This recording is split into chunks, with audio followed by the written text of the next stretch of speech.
Assalamualaikum warahmatullahi wabarakatuh. Saya Dery.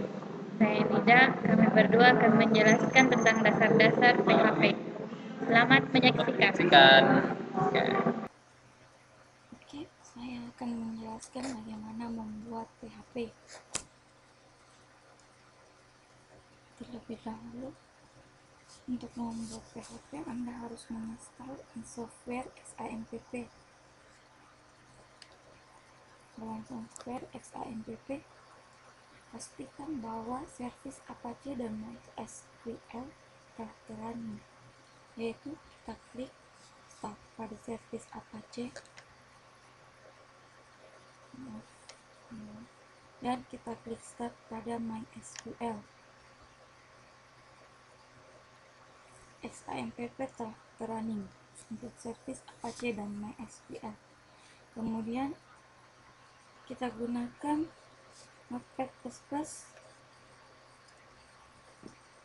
untuk text editor dalam membuat PHP.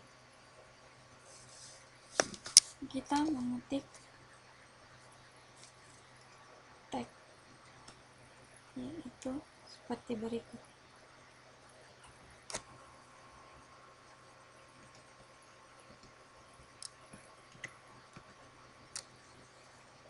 Ini sebagai begin, kemudian end. Kita harus mengubah terlebih dahulu ke dalam bahasa PHP, yaitu language, PHP, dan PHP. Maka akan berubah. Selanjutnya, kita membuat suatu statement atau perintah seperti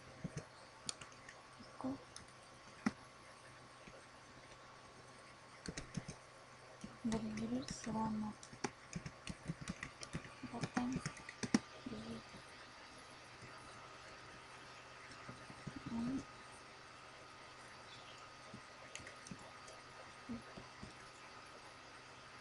setiap perintah harus diakhiri dengan tanda koma. Kemudian kita save file, save. Kita harus menyimpan dalam folder yang telah terinstall XAMPP.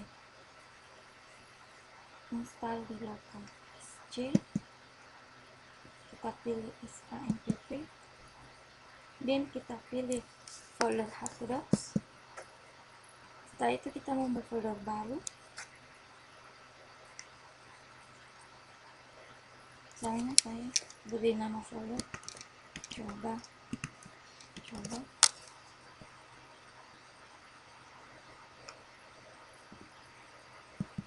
Oke, kita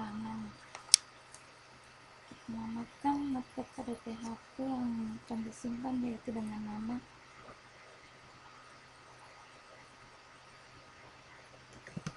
hello.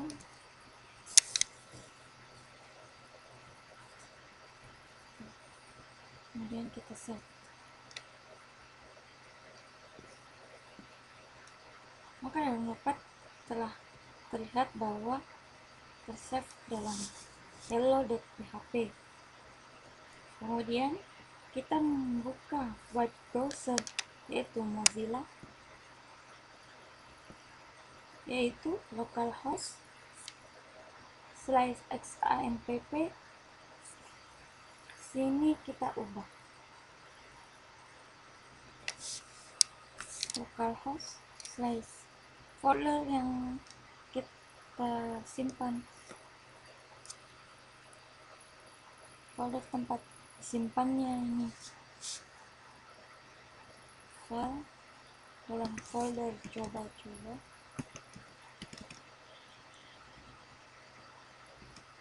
dengan nama hello. Kemudian kita enter. Oke, ini selamat datang. Inilah output dari membuat program PHP yang sederhana. Oke, sekarang saya akan menjelaskan mengenai komentar dan perintah output dalam PHP.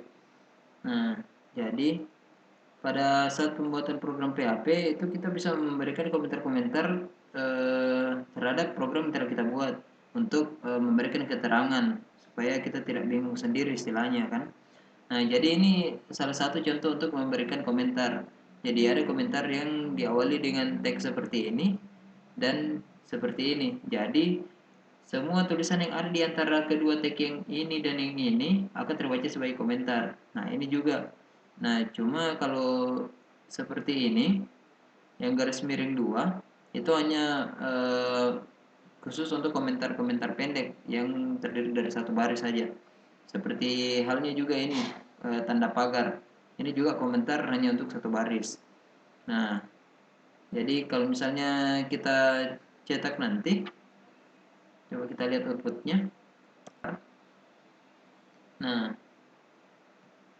yang tadi hanya bagian program yang ini yang akan tercetak, yang ini, karena hanya ini yang bukan merupakan komentar. Nah, sedangkan yang lain ini adalah komentar dan tidak akan ditampilkan dalam output. Nah, kemudian kalau mengenai perintah outputnya sendiri, di sini kan ada banyak macam. Jadi perintah print itu dapat menampilkan string biasa dan juga variabel seperti ini. Jadi ini yang dinamakan dengan print string biasa dan ini yang menggunakan variabel. Nah, sedangkan echo mirip seperti perintah print, kecuali perintah echo tidak dapat menghasilkan ekspresi yang kompleks, tetapi perintah echo dapat menghasilkan beberapa string sekaligus. Jadi misalnya seperti ini. Ya, di echo itu diberikan variabel. Saya untuk tes 2 saya sedang belajar PHP. Ini variabelnya berbentuk string, sama juga ini dia sedang makan. Jadi di echo itu bisa digabungkan. Nah, sedangkan kalau printf, fungsi printf juga berfungsi untuk menampilkan output ke pengguna. Hanya saja pada fungsi ini output akan diformat terlebih dahulu sebelum ditampilkan ke pengguna. Kalau untuk printf sendiri itu hampir mirip dengan perintah output printf. Hanya pada printf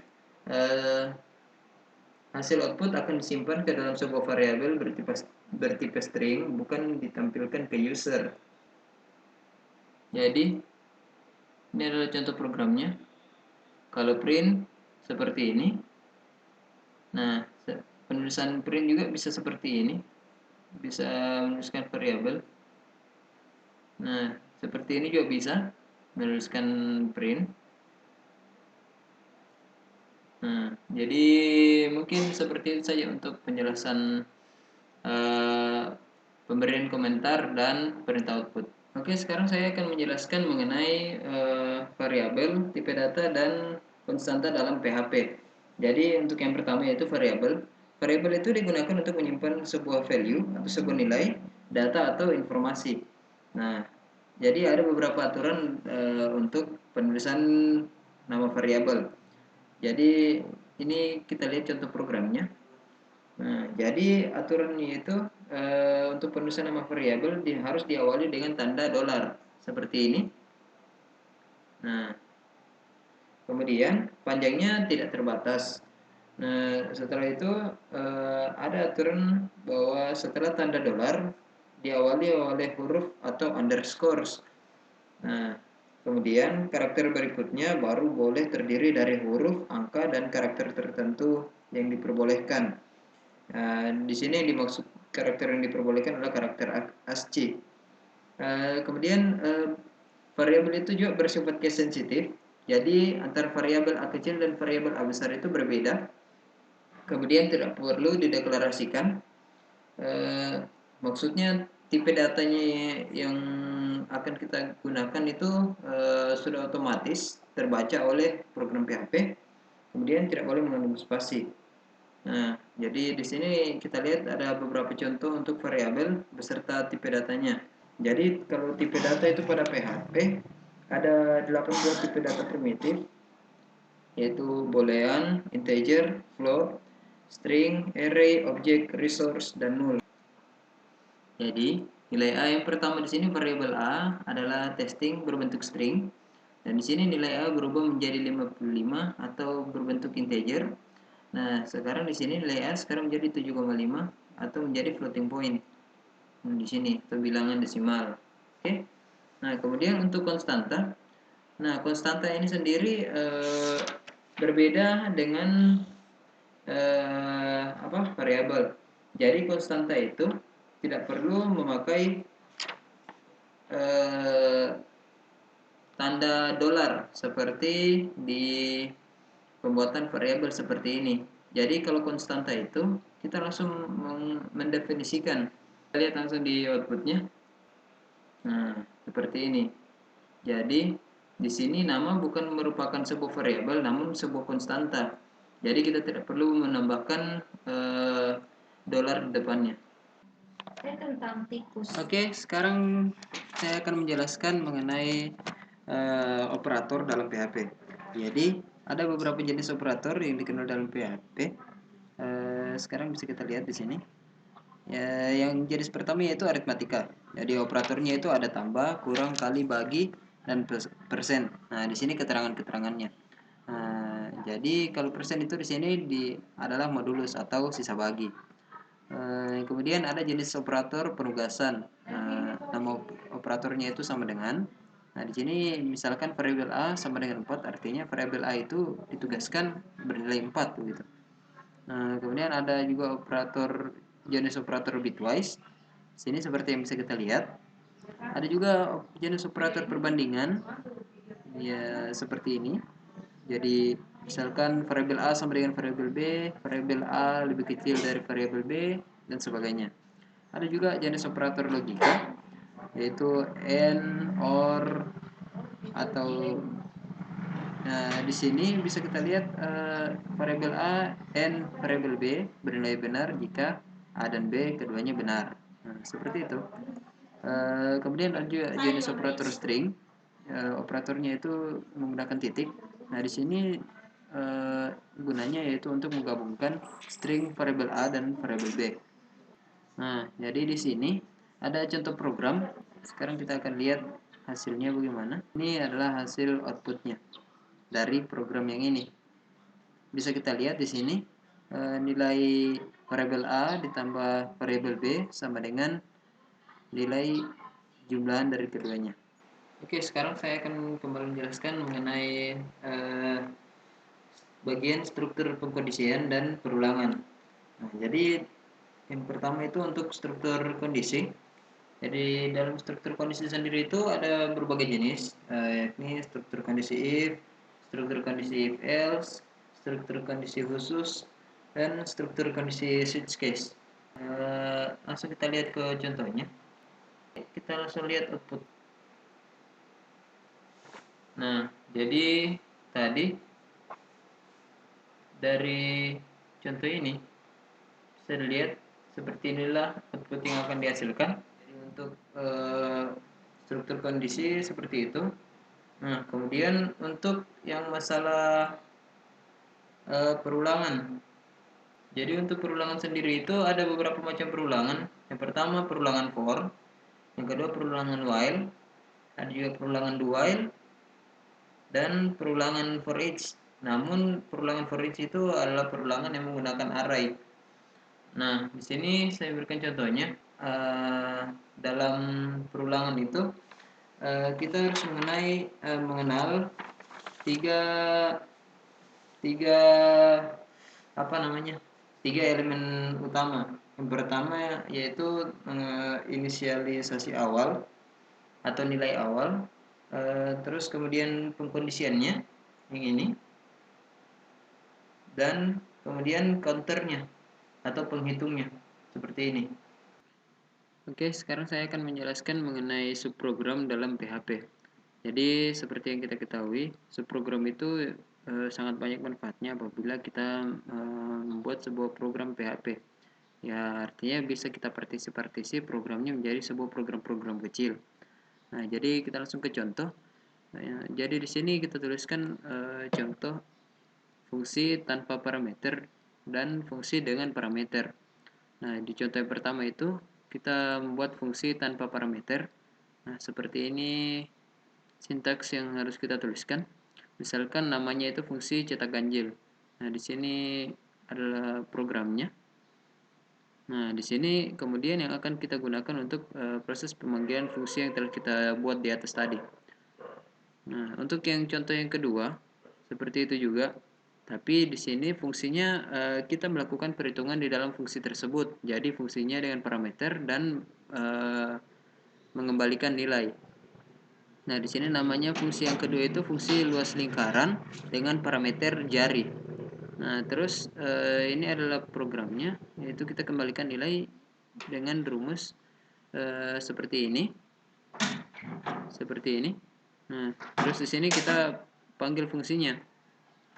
Nah, jadi seperti ini proses pemanggilan fungsinya dengan parameter.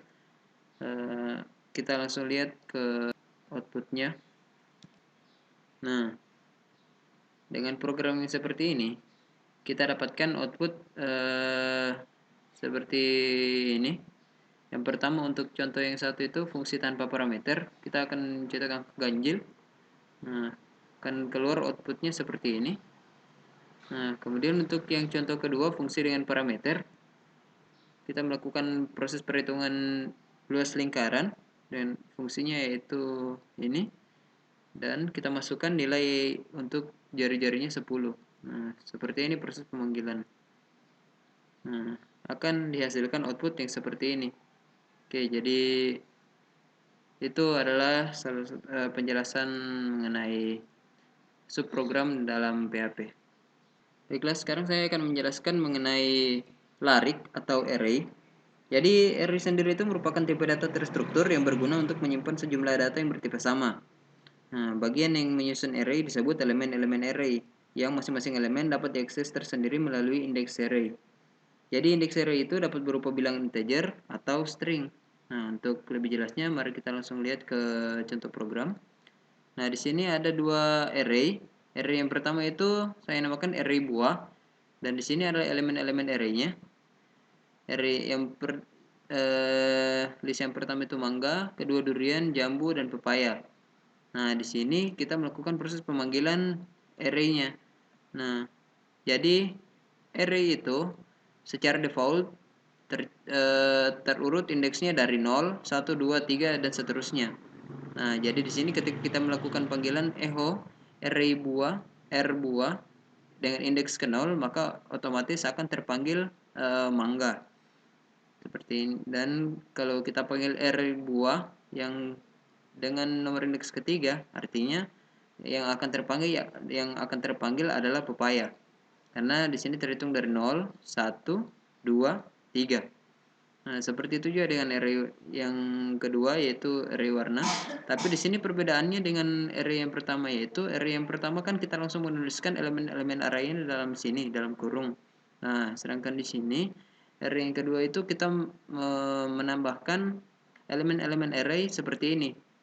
Nah, jadi langsung secara default tercetak bahwa list yang paling pertama ini adalah list dengan indeks nomor 0. Jadi di sini adalah array indeks 0 untuk R warna. Jadi ketika kita melakukan pemanggilan seperti ini, echo R warna dengan indeks 0, maka akan muncul merah. Dan ketika kita panggil echo R warna 2, maka akan muncul warna hijau. Kita langsung lihat outputnya. Ini array. Nah, seperti yang saya jelaskan tadi, sini array buah 0 mangga, yang ini array buah 3 jambu, pepaya maksudnya. Oke, jadi seperti itu saja penjelasan untuk array.